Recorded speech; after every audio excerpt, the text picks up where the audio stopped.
Because all they do is they shield criminals. I mean, they basically shield criminals from prosecution. I will shift massive portions of federal law enforcement to immigration enforcement. We're going to put a lot of immigration enforcement. We're going to close down the border day one. And we are going to, just so you understand, I am not a radical at all. I'm just a common sense person that was successful in what I did because of the same thing. We are going to let people, and we want people to come into our country. A lot of people. We need them. We need them for jobs. We need them for everything. We want people to come in, but they have to come in through a process. They have to come in legally. And we can let a lot of them come in, but John, we want them to come in to our country legally. We don't want to let people come in who murdered 19 people, and then you hire that person in a plant, and all of a sudden you notice that people are being killed all over town. We want them to come in legally. On day one, we will begin the largest domestic deportation operation in the history of our country, bigger than Dwight Eisenhower. Dwight Eisenhower was he was sort of a moderate person, but he hated when people poured into our country, and he was very strong on deportation. We will remove all criminal aliens immediately. All of the criminals, we start with that. We're going to get them out of here fast. Nothing good is going to happen with thousands of terrorists being in our country. You know, we had 1 month where Border Patrol was actually, does a chart, and I don't believe this, I love it in a certain way, but I don't. They said in 2019, zero terrorists came in. Now, I don't believe that, but it's an awfully good statistic, but it was very few that came in. We were very tough on that. We had everybody checked so carefully. And they added, actually in 2019, they had zero. Now you have thousands of terrorists coming into our country. Thousands of terrorists. These are the people that blew up the World Trade Center. Bad things will happen. And if I'm elected, we're going to get them the hell out of here. We're going to get them out of here fast, very fast. And I told you that other countries who really they put their people into groups. They send them up here, and by the thousands, the caravans. I think it was a name that I came up with. I don't know. Maybe somebody will say he's lying about that. Somebody else used the term 14 days earlier, but we came up because it just seemed like an appropriate term. It's a caravan of thousands of people. We have one caravan coming up right now, thousands of people that go right into the country. But I call these, they wouldn't take the MS-13 people back or other criminals back. And the general said, we're just not able to do it, sir, because they won't take them back. They'd put planes on the runways so that you couldn't land the plane. They'd block up the bus lane so you couldn't bring the buses, and you couldn't get them back. And when I told them that they wouldn't get any more money, I said, let them know they're delinquent. They broke in the deal. We're not going to get any more money. We paid them for years, hundreds of millions of dollars. The next morning, all three countries called me, like clockwork, separately. Sir, is there a misunderstanding?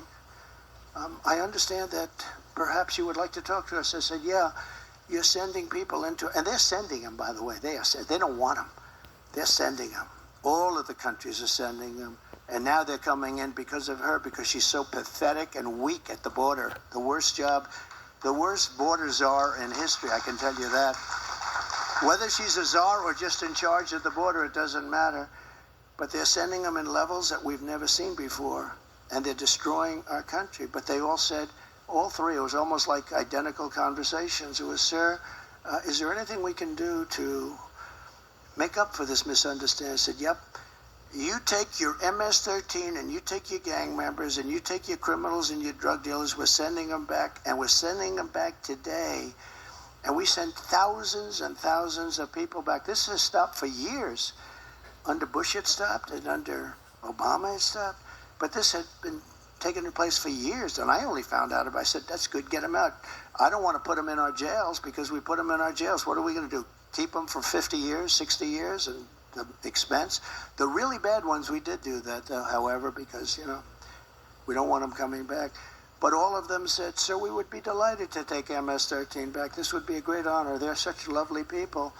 And we took them out by the thousands. We took MS-13 ICE, took MS-13 out of our country by the thousands and thousands, and they received them, and That's the way. It's just another little story, but it's a story that's very important because I can't see a guy like Biden making that call. Can you? Do you think Biden thinks at night, gee, how are we going to get MS-13 out? He doesn't know he's alive. He didn't know he's alive. And this one is just a Marxist. I mean, she's a Marxist communist person, and we're not ready for a communist president, okay? We're not ready for it. We're going to destroy our country. Under my leadership, no community will be surrendered to violent criminals. No citizen will be abandoned to migrant crime. We have a new form of crime. It's called migrant crime, and it's probably more vicious than the crime that we already have, which is pretty vicious. These people are vicious, and please don't let anyone convince you that our criminals and we have more crime. They are sending massive number of criminals. And you've heard me say this before, Venezuela crime is down 72%. 72. Because they've taken their criminals out of Caracas. They've taken their criminals out of all of their cities, all of their areas, all of the country, and they're sending them to us. And I'm amazed that they're not doing it quicker, to be honest with you. It's happening fast. They're also emptying out the jails. And this is true all over the world. They're emptying out their prisons, and they're taking their criminals from off the streets. They're taking their drug dealers, and their crime rates are down at levels that nobody's ever seen before. And everyone says, oh, so-and-so's doing a great job running such and such a country. No, they're not. They're just very intelligent. I would do it if I were them. I would do it much faster. I can't believe they still have some left.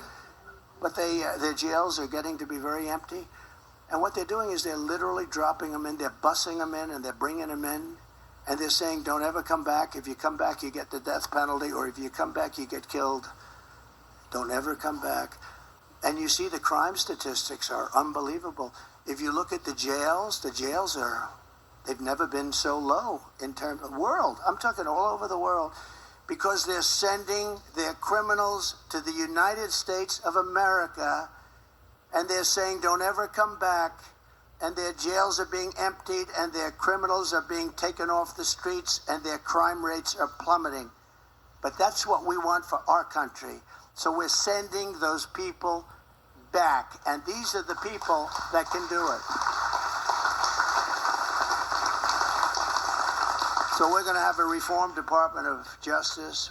We'll once again be a friend and partner to our great local police and police officers general. And we'll be working with victims of crime very closely, but we'll not be working with the criminals that commit the crime. We're going to change it around. Right now, the criminal has a lot more respect within our Department of Justice than the victims. We're going to be working with the victims. We're going to get the gangsters, the drug dealers, the dangerous offenders behind bars, and we're going to get them ideally out of our country, ideally, except in extreme cases. We have some extreme cases where they've murdered many people, and in that case, we want to make sure they're away.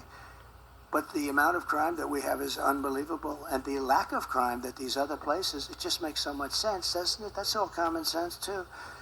They're taking their criminals and they're bringing them to the United States, and they look so great. And cities like Caracas, which was a very dangerous place to be, these are cities that have opened up. They have new life, but our country is suffering. And you know, they just got here over the last 2 years, mostly over the last couple of years, during this administration, during our great border czar, who wants to be our president. They'll be laughing, wants to be our president. They'll be laughing. Watch, President Xi will be laughing. Putin will be laughing. They'll all be laughing. By the way, the war with Russia would have never started with Ukraine, would have never started if I was president. October 7th would have never happened. Iran was broke. They had no money for Hamas. They had no money for Hezbollah. This is a very dangerous time that we're in. It's dangerous in terms of crime and all, but it's very dangerous in terms of a possible World War III. We're very close to World War III, and people don't realize it. We're closer than we've ever been, I think, ever since World War II, but this would be the war of wars because of weaponry. This isn't, as I say, two army tanks going back and forth shooting at each other. The level of power, the level of weaponry that there is in the world today is so bad, is so dangerous, is so bad. and you need the right person to be president. You know, we had no war when I was president, except that I totally defeated 100% of the ISIS caliphate. Everyone said it would take 5 years. It took me like about 4 weeks.